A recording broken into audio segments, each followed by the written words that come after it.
A secret closed-door meeting just happened, and it is about to potentially shake things up a lot and change the entire game. Because you're subscribed to this channel right now, you're going to get an inside look at what happened in this secret meeting and what it means for the future, why this could be so important. Take a look. Here are the details we were able to gather about this secret meeting. And by the way, I actually have a picture from inside the secret meeting that we can look at right now. This right here shows a picture of everyone gathering together there. You can see here's another one. There's two different angles of everyone inside, over 200 people, including some top executives. So this is a really big deal, what is going on here. And the fact that it's being kept a secret is, I think, very indicative of why it is so important and how much it can potentially mean to the future of cryptocurrency, for Bitcoin, for Dogecoin, but especially in many ways for Dogecoin, and what it's going to mean for our community. But as we start to read more into this, you can see the reason for this meeting. By the way, it took place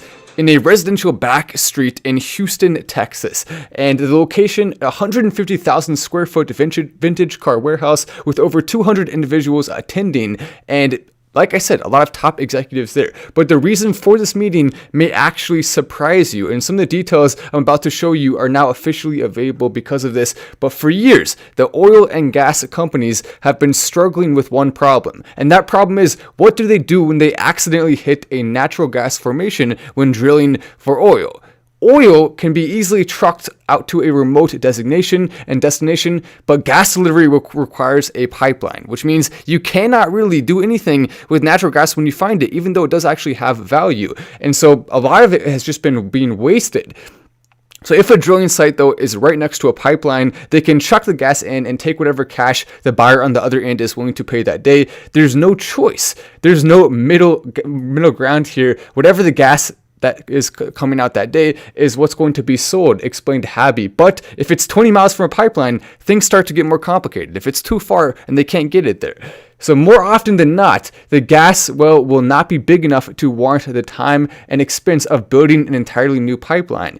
So if you don't find enough, I mean, what are you going to do? But if a driller can't immediately find a way to sell the stash of natural gas, most of it is just going to be dispensed on the site. And there's two methods that they can do that with. One of them is just simply releasing it into the air, and the other method that they use is burning it. The problem with both those methods is neither of them actually work that well. The first one obviously is bad because it hurts the air quality. It makes the air harder to breathe. It's bad for that. Then the other one only is effective to a degree of 70 to 80%. So that doesn't work very well either. But we're getting somewhere with this. And Adam Ortloff is someone who's working very hard when it comes to the development for crypto mining from that natural gas. So here we go. Now you're starting to see where the connection is coming in and why this meeting was so important here. This is when on-site Bitcoin and Dogecoin mining can be especially impactful, when they're able to find that natural gas right there, and then you can have the mining operation actually move with these operations of drilling for oil, and then immediately use that natural gas on-site for mining. So immediately, there's huge benefits here. All of the people who are saying it uses too much energy or it's bad for the environment, those worries are immediately quailed. And on top of that, as everyone starts to come to live, make sure you're hitting the like button. Let's see if we can get that like pressed. 1 like, 2 likes, 3 likes, 4 likes. How many likes can we get up to? It really will help the video get out to more people instantly. Just simply one press of a button. That's what we want to do.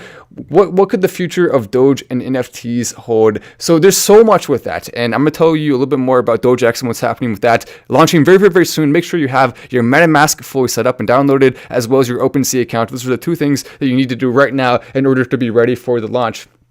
But oftentimes, this gas is just going wasted. And so now they're meeting together and they're talking about what this is going to mean for the future of crypto and what it's going to mean for the future of Dogecoin, for Bitcoin, and for mining of it. Especially as we're seeing more and more Chinese miners having to move and leave because the government is stopping it there. Especially as we're starting to see a lot of people saying, well, it's bad for the environment in this way or that way, and trying to make a case there, even though cryptocurrency mining is so much less bad for any part of the environment, any part of the air quality than the current systems we have. Nonetheless, this will still even go a step further in making cryptocurrency so much more efficient than the normal systems, and you really will not have a leg to stand on when even more of the network is just simply going by a natural resource that was going to be wasted anyway, and now actually has a purpose, and a lot of it is really starting to mount and mount and mount. Over 140 companies are currently using this method, and that's only increasing. You can see 200 people there in the warehouse. The face is blurred, and the reason why this is being kept secret is because a lot of this technology and a lot of these ideas are really valuable, and you can make a lot of money from them, and so they don't want that to get out to too many people. They don't want the secret released. But here on the channel, I think it's time. Let's get the secret out there. Let's make sure everyone knows about this, because it will help crypto, and I think everyone who has the ability to take advantage of this should be taking advantage of it. Let's see. Come on, we can get more likes than that. Let's see how many we can get up to. Hello, Matt, Doge to the moon, coming in from D Johnny55. And speaking of gas, did you see Tiger King coin is subsidizing gas? Yes, that is correct as well, coming in from Dr. Doge. If you would like to go into Tiger King now, subsidizing gas, making it easier to purchase it, so taking away some of the burden of the gas fees right now, which are especially high due to the NFT craze that is happening. And speaking of the NFT craze, we have a big launch coming soon, very, very, very soon, on the 7th, September 7th.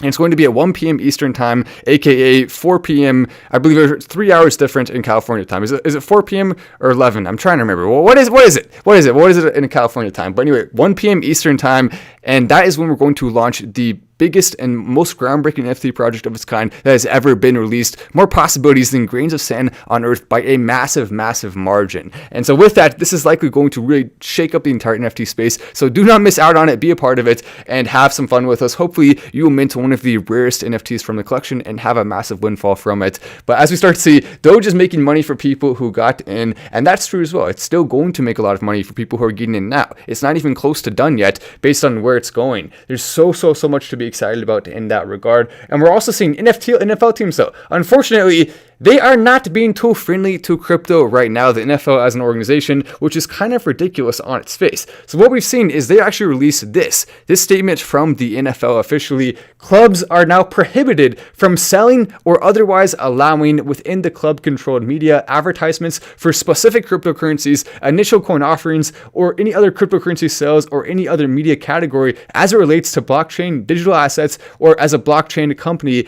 except as outlined in this policy.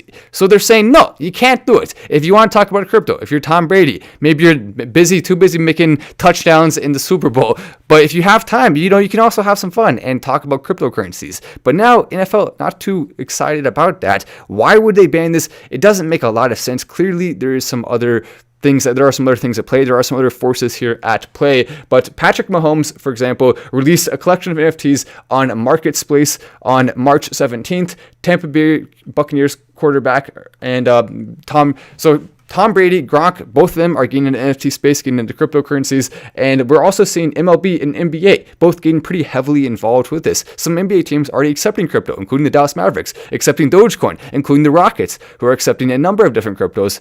So other sports teams, other professional teams are embracing it. Meanwhile, the NFL not doing such a good job in that regard. Multiple pro athletes as well, who are just turning pro, have already made sponsorship deals. So it's kind of weird to look at that and see where it's going compared to where it was. How is the NFL going to crack down on people who've already signed these contracts? They should have really made this policy completely different than they did. The good news is, though, that it does not stop sponsorships from actual cryptocurrency companies, for the most part, that are directly involved with management services and in connection with cryptocurrencies directly. So there's still going to be some advertising there, which is going to help to expand cryptocurrency to more people. But I don't understand why any NFL team or any sports team at all would go against crypto. You're going to want to embrace it. It's the smartest thing you can do as an organization. NFL is going to be part. Yeah, that's true. That's true. You said it, years, not hours. I don't know. It's a tough decision. It really is a tough decision.